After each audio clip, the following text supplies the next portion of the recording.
the cold doesn't always take your life first. Sometimes it takes your dignity.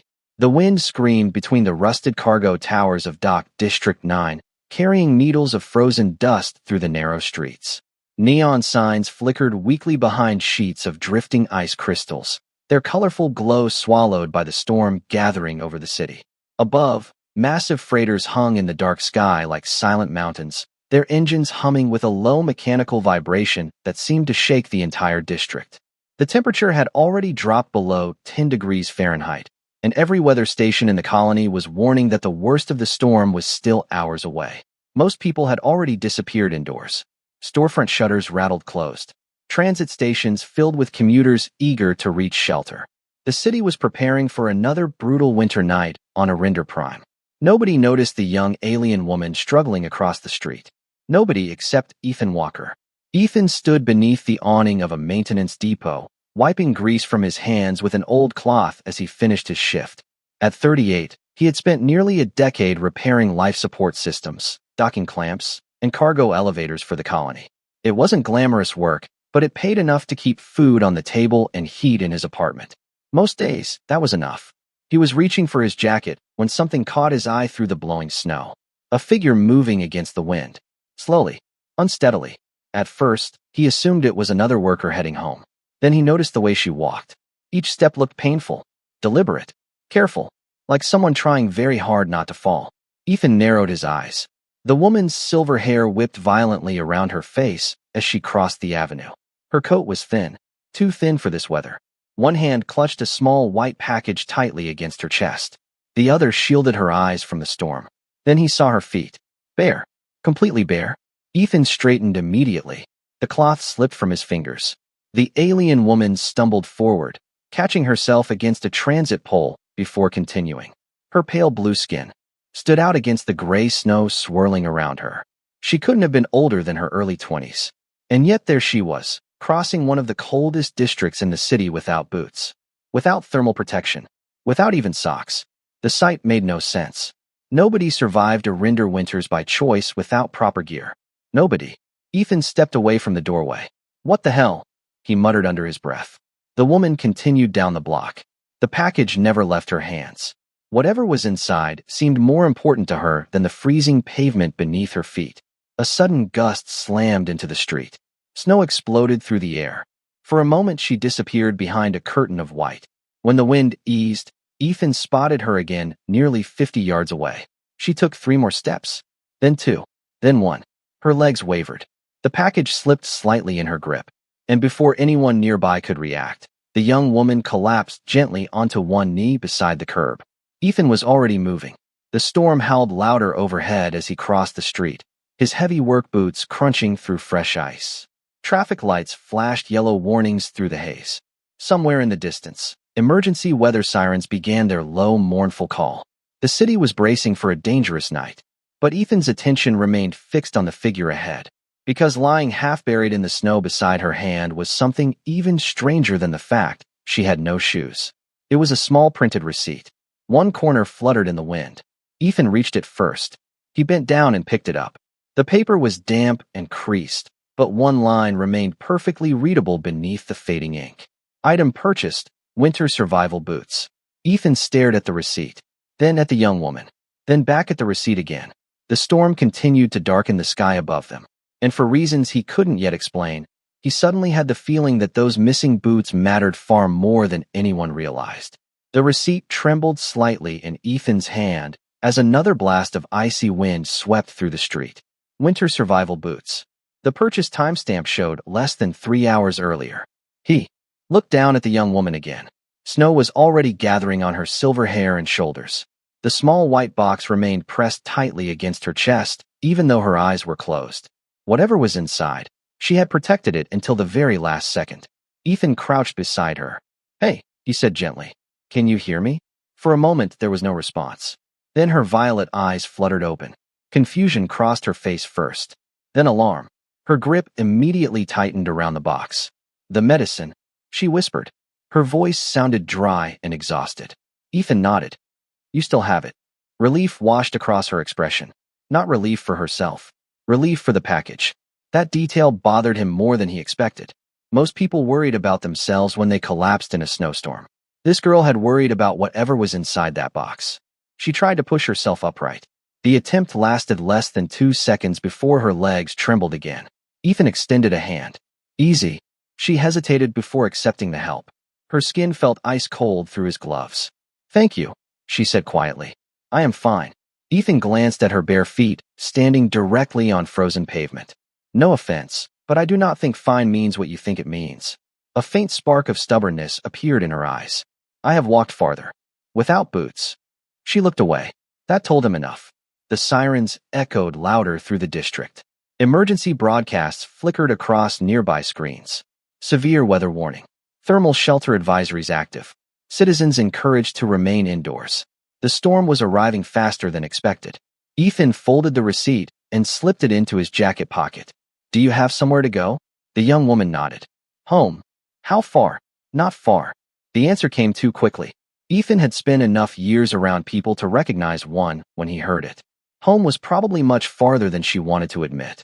He noticed her gaze drifting toward the receipt pocket. Her expression tightened slightly. She knew he had seen it. You bought medicine, Ethan said carefully. Was it worth giving up your boots? Her shoulders stiffened. That is not. Your concern.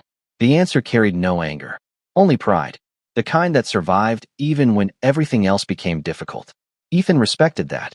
He also noticed something else. The box she carried bore the logo of St. Aurora Children's Medical Center, one of the most expensive clinics in the colony. Specialized treatments. Respiratory medicine. Pediatric care. His stomach sank slightly. Suddenly the pieces started fitting together. The medicine was not for her. It was for a child. The wind howled between the buildings again. She flinched almost imperceptibly as the cold struck her exposed feet. Ethan pretended not to notice. Some people appreciated help. Others needed room to keep their dignity intact. Look, he said, standing. The storm is getting worse. At least let me walk you home. She immediately shook her head. No, you do not even know where I live. Exactly. For the first time, a tiny smile touched Ethan's face. The response was so unexpected that she blinked in surprise. Fair point, he admitted. But I do know one thing. What? Ethan glanced toward her feet before meeting her eyes again. Nobody sells winter boots on a day like this unless they are completely out of options. The smile vanished from her face. For several long seconds, she said nothing. Snow drifted around them in silence. Then she lowered her eyes toward the medicine box and whispered so softly Ethan almost missed it. Sometimes options cost more than you can afford. Lyra stood silently as the snow drifted around them. The storm lights reflected in her violet eyes, turning them into pools of pale silver and blue. Ethan could almost see the debate happening behind them. Pride on one side, exhaustion on the other. Finally, she shifted the medicine box closer against her coat and took a careful step toward the sidewalk. I should go, she said. Ethan nodded. Then let me at least make sure you get there. Why? The question came immediately. Not suspicious. Genuine. As if she truly did not understand. Ethan considered that for a moment. The answer should have been simple. Because it was cold. Because she needed help. Because any decent person would do the same. Yet standing there beneath the swirling snow, those answers suddenly felt incomplete. Because somebody should, he said. Lyra looked at him for several seconds. Then she turned and continued down the street. She did not tell him to follow. She did not ask him to leave. Ethan took that as permission enough. The city seemed quieter as they walked. The approaching storm had emptied most of the roads. Storefront windows glowed behind layers of frost. Transit stations flashed cancellation notices. Even the cargo traffic above had begun thinning as incoming freighters sought safer orbital routes. Their footsteps became the only steady sound beneath the distant warning sirens. Ethan noticed Lyra favoring her left foot. Every few steps, she went slightly. She tried to hide it, but he saw it anyway. Bare skin and frozen pavement were not a combination anyone could ignore for long. After several minutes, they passed a heated food stand preparing to close. Steam rolled from the vents. The smell of broth and fresh bread drifted into the street. Ethan reached for his wallet. Have you eaten? Lyra kept walking. Yes. Her stomach chose that exact moment to betray her. The faint growl was impossible to miss. Ethan pretended not to hear it. She pretended it never happened. They continued another block in awkward silence. Then Ethan spoke again. The medicine is for your sister, is it not? This time Lyra stopped walking. Snowflakes settled on her hair as she stared at him. How did you know? Children's Hospital logo. He nodded toward the box. I have repaired enough systems there to recognize it. Her shoulders relaxed slightly. Her name is Mira. The way she said the name changed everything. The guarded tone disappeared. The pride remained, but now something softer existed underneath it. Concern. Fear. Love. How old? Ethan asked. 10. He smiled faintly. That is a difficult age. A small expression crossed Lyra's face. Almost a smile. Almost. You have children? No. Ethan looked away briefly. I was married once. Lyra did not press further. For some reason he appreciated that. They resumed walking. The neighborhood slowly changed around them. Bright commercial districts gave way to older residential blocks. Buildings became smaller. Maintenance became rarer. Window lights grew fewer. Ethan recognized the area immediately. Sector 12, one of the poorest sections of the colony. The realization made the receipt in his pocket feel heavier. Winter survival boots. 3 hours ago, he found himself imagining the scene. Lyra standing in a pawn shop, looking down at the last valuable thing she owned. Choosing medicine instead. The thought sat uncomfortably in his chest. Ahead, a flickering sign swung above a narrow side street. Through the snow, Ethan caught sight of a familiar logo. A second-hand trading store, one of the largest in the district. Lyra immediately lowered her gaze and quickened her pace. Ethan noticed. More importantly, he noticed the look on her face when she saw the building. Not anger, not embarrassment. Loss, as if something important had been left behind inside those walls. Ethan glanced at the sign, then at the receipt hidden in his jacket. For the first time that night, he had a very strong suspicion where those missing boots had gone. The wind intensified as they reached the corner. Snow swirled beneath the streetlights like pale ghosts drifting through the darkness. Lyra pulled her thin coat tighter around herself and glanced toward the narrow apartment blocks ahead. I live 3 streets from here, she said quietly. Ethan nodded. Then you are almost home. She hesitated. Thank you for walking with me. You are welcome. For a few seconds, neither moved. Then Lyra looked toward the old trading store again. The flickering sign buzzed softly above the entrance. One letter had burned out years ago, leaving half the name hidden in darkness. Ethan watched her expression carefully. The look returned. That same look. The kind people wore when they lost something they could never truly replace. You should go inside, she finally said. The storm will get worse soon. Ethan followed her gaze to the building. Does that place stay open late? Her eyes narrowed slightly. Why? Just curious. She studied him for a moment. Usually until midnight. Then realization flickered across her face. No. Ethan blinked. No. Do. Not do that human thing. I have no idea what that means. Yes, you do. A faint trace of amusement touched her voice for the first time. The thing where humans decide they're going to solve a problem nobody asked them to solve. Ethan could not help smiling. That sounds made up. It is not. And what problem am I trying to solve? Lyra looked away. Snow gathered along her eyelashes. The boots. Ethan said nothing. Sometimes silence told people more than questions ever could. She exhaled slowly. Please do not. The words were soft enough that he almost missed them. Why? Her answer came immediately. Because I sold them. I know. That means the choice was mine. Ethan looked at her for several seconds. Beneath the pride and stubbornness, he could hear something else. Not regret. Not exactly. More like acceptance. The kind people learned when life forced them to choose between 2 things they loved, and only one could stay. You bought medicine, he said. For Mira. Yes. Then it was probably the right choice. Lyra nodded once. It was. Yet her voice sounded heavier than before. They resumed walking. The apartment buildings ahead grew older and more worn with every block. Paint peeled from metal walls. Heating vents rattled loudly against the wind. Several windows had been patched with clear insulation sheets instead of glass. The colony authorities rarely invested much money in Sector 12. Ethan had repaired enough infrastructure here to know that firsthand. Finally, Lyra stopped outside a narrow building wedged between 2 larger structures. The entrance light flickered weakly above the door. This is it, she said. Ethan glanced upward. Only 2 windows glowed on the entire building. One of them belonged to her apartment. Mira is upstairs. Lyra nodded, waiting for her medicine. For a moment, neither spoke. Then Ethan reached into his jacket and handed her a thermal hand warmer from his work kit. The small device emitted a gentle orange glow. Take this. She immediately shook her head. I cannot. You can. It belongs to you. I have 6 more. That was technically true. They were sitting in a maintenance locker 3 miles away. Lyra looked at the warmer for several seconds before accepting it. Her frozen fingers wrapped carefully around the heat source. Relief crossed her face before she could hide it. "Thank you," she whispered. Ethan smiled. "Get inside before your sister starts worrying." She nodded once and stepped toward the entrance. Halfway through the doorway, she paused and glanced back. "Good night, Ethan Walker." Then she disappeared inside. The door closed. The wind howled through the empty street. Ethan stood there another moment staring at the building. Then his hand slipped into his pocket. His fingers touched the folded receipt. Winter survival boots. 3 hours ago. He looked back toward the distant trading store barely visible through the snow. The storm warning sirens echoed across the city. Midnight was approaching.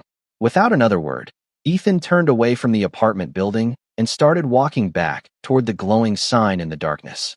The bell above the trading store door rattled as Ethan stepped inside.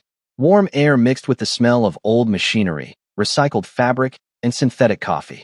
Rows of shelves stretched across the narrow building, crowded with second-hand tools, worn electronics, winter gear, and countless forgotten possessions. The storm outside beat against the windows in steady waves. Behind the counter sat a broad-shouldered alien with gray skin and thick glasses balanced on the edge of his nose. He looked up from a data tablet and frowned. "We are closing in 20 minutes. Ethan pulled the folded receipt from his pocket and placed it on the counter. "I am looking for an item that came in earlier tonight." The shopkeeper adjusted his glasses and scanned the receipt. His expression changed immediately. Not surprise. Recognition. "Oh." Ethan noticed that single reaction. "You know which item this is." The alien sighed and leaned back in his chair. "I know exactly which item it is." He stood and disappeared into the back room. A moment later, he returned carrying a pair of dark blue winter boots. They were not new. The leather showed signs of years of careful use. Small repairs had been made along the seams. One buckle had clearly been replaced. More than once. Yet despite their age, they were clean, maintained, cared for. Ethan immediately understood why Lyra had looked the way she did when she passed this building. These were not simply boots. They were important. The shopkeeper placed them gently on the counter. "You came for these?" Ethan nodded. "I would like to buy them." The alien folded his arms. "No." Ethan blinked. "No, not for sale." Ethan looked from the boots to the shopkeeper. "This is a trading store." "Correct. You trade things." "Usually." "Then why are these not for sale?" The shopkeeper studied him for several seconds before answering. "Because she is coming back." Ethan glanced at the boots again. "You seem confident about that." "I am." The alien rested one hand on the counter. "The girl has sold those boots 3 times in the past 4 years." Ethan frowned. 3 times.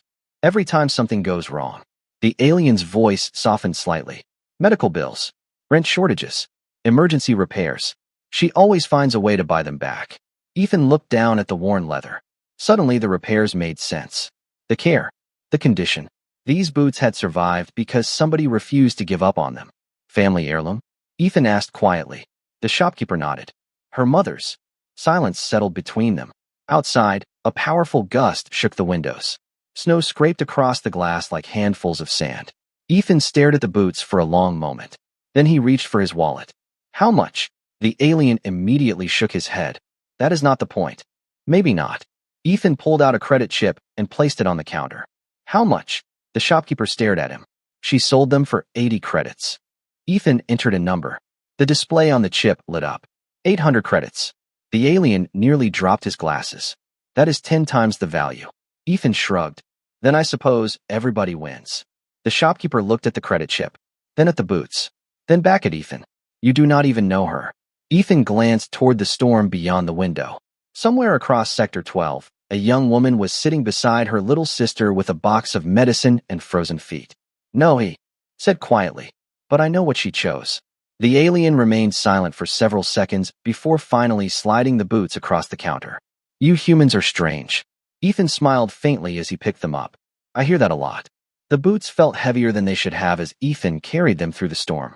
Not because of their weight, because of what they represented. The city had nearly vanished beneath curtains of blowing snow. Visibility dropped to less than 30 feet. Emergency lights pulsed from rooftops and transit towers, painting the streets in flashes of amber and red. Somewhere overhead, automated broadcasts repeated weather advisories every few minutes. Ethan pulled his jacket tighter and continued towards Sector 12. By the time he reached Lyra's building, a fresh layer of ice covered the steps leading to the entrance. The hallway inside was warmer than the street, but only barely. Old heating pipes rattled behind the walls. Dim ceiling lights flickered above worn metal flooring. He climbed 3 flights of stairs before finding apartment 3C. For a moment, he simply stood there. The boots rested under one arm. His hand hovered near the door. Then he knocked. Silence answered. Ethan waited. A second knock produced the sound of movement from inside. Footsteps. Slow ones. The door opened a few inches. Lyra stared at him in complete disbelief. Snow still clung to his shoulders. Her eyes immediately dropped to the boots. Every trace of color seemed to leave her face. "No," she whispered. Ethan had expected anger. Maybe embarrassment. Instead, he heard something closer to heartbreak. "Lyra, no." She opened the door wider and shook her head. "Why would you do this?" Ethan suddenly felt far less prepared for the conversation than he had 10 minutes earlier. "Because they belong to you." "They do not." Her voice remained calm, but only barely. "I sold them." Ethan held the boots out. "You sold them because Mira needed medicine. That changes nothing." The apartment behind her was small. Very small. He could see most of it from the doorway. A narrow kitchen. A folding table. An aging heater glowing orange in the corner. Beyond an open doorway sat a tiny bedroom illuminated by a single lamp. A child slept there beneath several blankets. Mira. Even from across the room, Ethan could hear the faint mechanical hum of a respiratory monitor. The sound explained more than words ever could. Lyra noticed his gaze. Her posture immediately shifted. Protective. She finally fell asleep. Ethan lowered his voice. "How is she?" Some of the tension left her shoulders. "Better." She glanced toward the medicine box sitting on the table. "The treatment is helping." For several seconds, neither spoke. The storm battered the building outside. Wind rattled the windows. The old heater struggled against the cold creeping through the walls. Ethan noticed a stack of unpaid utility notices near the kitchen counter. He pretended not to. Pride mattered. He understood that now. Lyra looked down at the boots again. Her fingers tightened around the edge of the door. "You should not have spent your money on this." "Maybe. Definitely." A tiny smile escaped him. "You sound very sure." "Because I am." Her eyes softened slightly. "There are people with bigger problems than mine." Ethan thought about that. Then he looked toward the small bedroom where Mira slept. That sounds exactly like something a person with a very big problem would say. Lyra opened her mouth to argue. Nothing came out. Silence settled between them once more. Finally, Ethan placed the boots carefully beside the apartment door. Not in her hands. Not forcing the choice upon her. Simply placing them there. "You do not owe me anything," he said quietly. "Not a credit. Not a favor. Not even a thank you." Lyra stared at the boots. Snow melted slowly from the leather. The repaired buckle caught the apartment light. For the first time since he met her, Ethan saw moisture gathering in the corners of her eyes. She blinked quickly and looked away before it could fall. Then, in a voice barely above a whisper, she asked the question that mattered most. "How much did you pay for them?" Ethan looked at the boots for a moment before answering. "More than they were worth." Lyra immediately frowned. "That is not an answer. It is the only one you are getting." She crossed her arms. "You paid too much." "Probably. Definitely." The corner of Ethan's mouth lifted slightly. "You keep saying that." For the first time since he had arrived, a faint laugh escaped her. It was small and tired, but real. The sound seemed almost foreign inside the cramped apartment. Then a sharp gust struck the building. The windows rattled violently. The old heater flickered once. Twice. Then the room went dark. Silence followed. A single red emergency light activated near the ceiling. Its dim glow painted the apartment in deep shadows. Lyra closed her eyes. "No." Ethan immediately recognized the problem. "Power outage." She nodded. The grid always struggles during major storms. Another gust slammed against the exterior wall. Somewhere in the building, a metal vent groaned loudly. The respiratory monitor in Myra's room switched to backup battery mode with a quiet electronic chirp. Ethan's expression changed instantly. "How long does the backup last?" Lyra followed his gaze toward the bedroom. "Usually 4 hours." Usually. Ethan disliked that word. Usually meant uncertainty. Usually meant risk. He stepped into the apartment and knelt beside the aging heater. The maintenance panel hung slightly loose along one side. "May I?" Lyra hesitated before nodding. Ethan removed the cover and examined the components inside. Years of repair work had taught him how to read machines the way some people read faces. The unit was old. Very old. Several thermal regulators were worn nearly to failure. The emergency battery pack showed only 22% reserve capacity. He let out a slow breath. This heater has been fighting for its life for a while. I know. Why did you not request replacement assistance? Lyra laughed softly. Because there are hundreds of families ahead of us on the waiting list. Ethan could not argue with that. The colony always found money for new docking terminals and trade agreements. Somehow there was never enough for neighborhoods like Sector 12. He removed a small diagnostic tool from his work belt and connected it to the heater. The display flickered. Lyra watched with growing curiosity. You carry repair equipment everywhere? Occupational. Habit. Humans are strange. Ethan glanced up. I heard that recently. Another tiny smile appeared on her face. It vanished as quickly as it came. A weak cough drifted from the bedroom. Both of them turned immediately. Lyra moved first. She crossed the room and disappeared through the doorway. Ethan heard her soft voice speaking reassuringly. A moment later he followed. Mira lay beneath several blankets, her pale blue skin almost matching the glow of the monitor beside her bed. The child looked younger than 10. Illness had a way of stealing years from people. Her silver hair spread across the pillow while the monitor tracked her breathing in gentle waves of green light. She opened sleepy violet eyes as Ethan entered. Who is that? She asked quietly. A friend, Lyra answered before Ethan could speak. The word surprised both of them. Mira smiled weakly. You finally made one. Lyra groaned. Ethan laughed. Mira pointed toward the boots sitting near the apartment door. Mom's boots came home. The room fell silent. Ethan glanced at Lyra. Her eyes remained fixed on her sister. Yes, she whispered. They did. Mira smiled and drifted back toward sleep. Ethan looked from the child to the boots. Then he looked at Lyra. In that moment, he finally understood something important. The boots were never just about surviving winter. They were one of the last pieces of family these sisters still had. And outside, as the storm continued growing stronger, the colony lights began disappearing one block at a time. The storm reached its peak shortly after midnight. Wind battered the apartment building with a constant low roar that never seemed to stop. Ice formed delicate patterns along the inside corners of the windows. The emergency light overhead flickered occasionally as the colony power grid struggled to remain online. Ethan sat on the floor beside the heater, tools spread around him.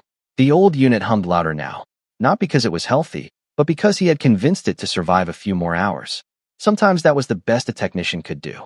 Across the room, Lyra wrapped another blanket around Mira before quietly returning to the kitchen table. Neither of them spoke for several minutes. The apartment had settled into an unusual silence. Not uncomfortable, just tired. Eventually, Lyra glanced toward Ethan. You fixed it. Ethan looked at the heater. Temporarily. How temporary? Depends how lucky we are. She smiled faintly. Honest answer. The only kind I am good at. Outside, another blast of wind rattled the walls. The respiratory monitor beside Myra's bed continued its steady rhythm. Ethan noticed Lyra watching the display every few seconds. Even when she tried not to. Even when she looked away. Some worries never really left a room. How long has she been sick? He asked quietly. Lyra folded her hands together. 3 years. Ethan looked up. 3. She nodded. The dust storms damaged her lungs when we were still living outside the city. Her eyes drifted toward the bedroom doorway. The doctors said treatment could help. They were right. It just costs more than we can manage most months.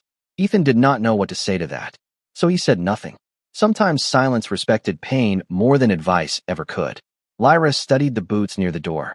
Their worn leather reflected the soft orange glow of the heater. My mother bought those when I was 12. Ethan listened. We lived near the northern ice fields back then. A small smile touched her face. She always worried I would wander too far from home. Did you? Constantly. Ethan laughed quietly. That sounds familiar. The smile lingered for another second before fading. After she passed away, those boots were one of the only things I kept. Ethan looked toward them again. Suddenly, every repaired buckle and worn seam felt even more important. They were not simply something her mother had owned. They were proof her mother had existed. Proof that somebody had once cared enough to buy them for a stubborn 12-year-old girl. The room fell silent once more. Then a sharp alarm sounded from Ethan's wrist communicator. He glanced down immediately. His expression changed. What is it? Lyra asked. Ethan read the warning twice. Sector 12 heating grid failure. Her face paled. What does that mean? It means several residential blocks just lost thermal circulation. Another alert appeared. Then another. The colony systems were struggling. Ethan stood and moved toward the window. Snow lashed against the glass. Across the street, two buildings had already gone completely dark. How bad? Lyra asked. Ethan watched the neighborhood carefully. Then he noticed something that made his stomach tighten. The building directly beside theirs lost power. Then another. Then another. The outage was spreading. Slowly. Relentlessly. Like a wave moving through the district. He looked back, toward Mira sleeping peacefully beneath her blankets. Then toward the aging heater fighting to stay alive. Finally his eyes settled on Lyra. For the first time all night, genuine concern crossed his face. I think this storm is not finished with us yet. The next hour felt longer than the entire night before it. Ethan moved between the heater, the power junction near the apartment entrance, and his wrist communicator while the storm continued hammering the city. Each new alert painted the same picture. More outages. More failures. More buildings losing heat. Yet somehow apartment 3C remained warm enough to stay safe. Barely. The old heater rattled and groaned like an exhausted machine, refusing to surrender. Around 3 in the morning, the emergency battery feeding Myra's respiratory monitor dropped below 20%. Lyra saw the number immediately. Ethan saw it too. Neither needed to say anything. He pulled a compact power cell from his repair kit and connected it to the backup system.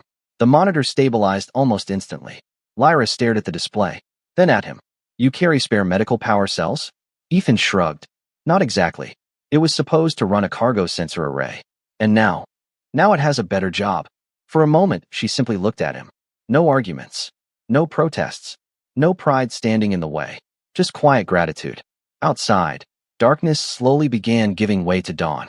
The storm weakened little by little. The wind still howled, but it no longer sounded angry. Only tired. Around 6 in the morning, the first rays of pale sunlight appeared beyond the frozen skyline. The colony emerged from beneath the storm like a ship rising. From heavy fog, one by one, power indicators across Ethan's communicator turned green. Grid sectors came back online. Heating systems restarted. Emergency shelters reported stable conditions. The worst had passed. Mira woke shortly afterward. Her eyes opened slowly as sunlight filtered through the frosted window. She immediately noticed Ethan sleeping upright in a chair near the heater. Did he stay all night? She whispered. Lyra nodded. Mira smiled. Humans are weird. Lyra looked toward the boots resting beside the apartment door. Then toward the exhausted man who had spent the entire night helping people he barely knew. Yes, she said softly. They really are. An hour later, Ethan finally woke to the smell of hot tea. He blinked several times before realizing he was still in the apartment. Lyra stood near the kitchen counter holding 2 steaming cups. Sunlight illuminated the room now. For the first time since he arrived, the apartment felt less like a place surviving hardship and more like a home. She handed him one of the cups. Thank you, she said. Ethan accepted it. For the tea? Lyra shook her head. For all of it. He looked down into the cup for a moment. Then toward the boots. I did not really do much. Lyra laughed quietly. That is the strange thing. Ethan raised an eyebrow. What is? Her eyes drifted toward the window where sunlight sparkled across fresh snow. You keep saying that. Silence settled gently between them. Not awkward. Not empty. Comfortable. Mira suddenly pointed toward the boots. Mom would have liked him. The room became still. Lyra looked at the boots for several seconds. Then she smiled. A real smile this time. Warm. Bright. Honest. I think she would have. Ethan glanced outside. The city was waking up again. Freighters moved across the morning sky. Repair crews returned to work. Life continued. Yet somehow everything felt slightly different than it had the day before. Perhaps because kindness rarely looked important while it was happening. It was usually small. A walk through a storm. A repaired heater. A borrowed power cell. A pair of worn boots placed beside a door. The things that changed lives were not always grand. Enough to make history books. Sometimes they were simply acts that reminded another person they did not have to face winter alone. And as the morning light reflected from the old leather beside the doorway, the boots finally looked exactly where they belonged.